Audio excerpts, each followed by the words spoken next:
你不能死，你一定不能死！这个人带走了霍雨浩，谁给他们的胆子？我去找一个人。波卢，相信你一定会。Встреча Хуэйхао со своими соучениками была, мягко говоря, не самой лучшей. Так что даже пришлось сразиться с ними, чтобы постоять за свою честь. И вот мы знакомимся с Цзюйцзы, апельсинкой. Хуэйхао ей почти сразу же понравился, а то, как он умеет готовить, еще больше повлияло на их отношения. Цзюйцзы поклялась, что выйдет замуж за лучшего шеф-повара на континенте. Все дело в том, что она мастер еды. Ее апельсины не имеют сильных атакующих навыков, но довольно коварны. Цзюйцзы очень любопытный и сложный персонаж. В будущем она станет не только императрицей Империи Солнца и Луны, но и антагонисткой второй части. Кроме того, она влюбилась в Хуэйхао. Как уже многие знают, у нее будет ребенок от Хуэйхао. Однако этот ребенок родился без его согласия. Мы подробнее поговорим об этом в отдельном видео. Итак, из-за того, что Хуэйхао сразился с учениками Сюаньцзэвэня, на полмесяца ему пришлось уйти исследовать духовные инструменты в город Цзиньян. Проблема была в том, что Хуэйхао довольно серьезно ментально ранил Ван Шадзе, который принадлежит к императорской семье. Академия должна объясниться перед ними. Его семья даже потребовала, чтобы Хуэйхао передали им. Учитель Сюаньцзэвэнь придумал на полмесяца отправить Хуэйхао подальше, а за это время Ван Шадзе должен восстановиться, и проблем не будет. Видно, что учитель заботится о Хуэйхао. К сожалению, на этом проблемы с императорской семьей не закончатся. Но пока Хуэйхао вместе с Цзюйцзы и Кэкэ столкнулись с нападением огромного количества золотых волков, которыми управлял король серебряных волков возрастом 10 тысяч лет. Именно он станет четвертым кольцом Хуэйхао. Чтобы защитить своих товарищей и отвлечь огромную стаю волков, Хуэйхао разделился с ними и взял целью победить главаря, короля волков. Все-таки сам он не сдерживался и использовал сильнейшие навыки.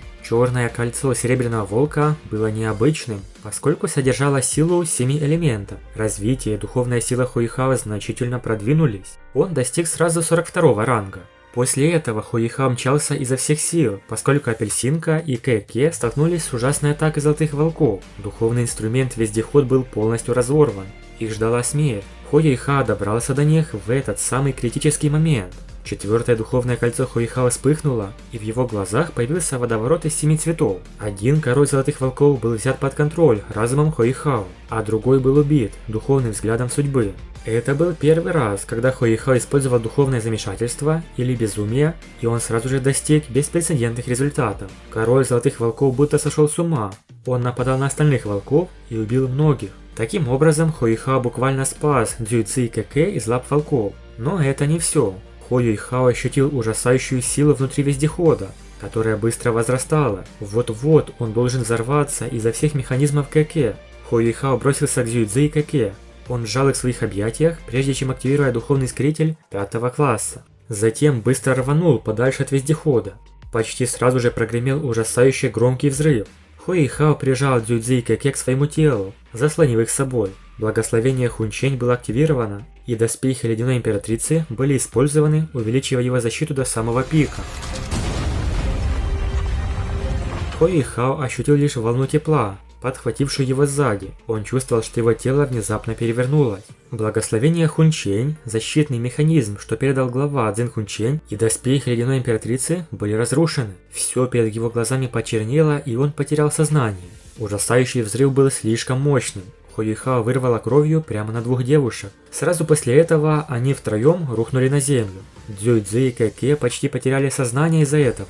Они были уверены, что Хуэйхао мог бы остаться невредимым, если бы только он оставил их и сразу же убежал. Но он спас их ценой своей жизни. Цзюйцзы беспокоилась только о безопасности Хуэйхао. От вездехода ничего не осталось. Там находился эпицентр взрыва. Даже трупы золотых волков исчезли. Хуэйхао был полностью залит кровью. Его спина, бедра и ноги истекали кровью. В его мышцах повсюду торчала шрапнель. Сейчас он мог оказаться в смертельной опасности в любую секунду. У Цзюйцзы не было времени. Она стала зашивать раны Хуэйхао. Чтобы уменьшить кровопотерю, она могла лишь удерживать давление на его раны своим весом. Ее одежда быстро пропиталась кровью Хуэйхао. Благодаря Цзюйцзы его состояние немного стабилизировалось. Несмотря на это, он все еще выглядел очень слабым и бледным. Хуэйхао потерял почти половину своей крови из-за травм.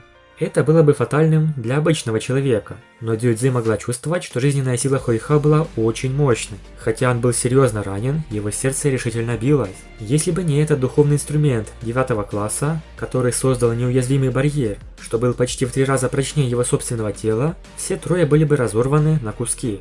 Когда Хуэйхао с соученицами вернулся в академию, он был схвачен королевской стражей Империи Солнца и Луны и подвергнут пыткам. Судя по анонсу, Хуэйхао жестоко и бесцеремонно взяли под стражу и относились крайне бесчеловечно. Но Хуэйхао не сопротивлялся. Стража надела на него наручники и увели на глазах у всех студентов. Ему даже не дали отдохнуть или восстановиться, а раны все еще отчетливо видны. Цзуйцзы и Кэкэ хотели выйти вперед и заступиться, но были остановлены королевскими стражниками. А все дело, как мы знаем, в Ваншадзе, так как Хуэйхао серьезно ранил члена императорской семьи. К счастью, Цзуйцзы нашла самого наследного принца и попросила его спасти Хуэйхао. Нас ждут очень интересные события.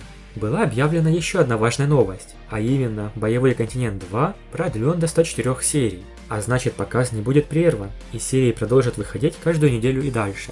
Что ж, спасибо большое за просмотр. Напишите в комментариях, как вам такой поступок Хуэйхао, спасение своих товарищей ценой собственных травм. Подписывайтесь на канал и всем пока.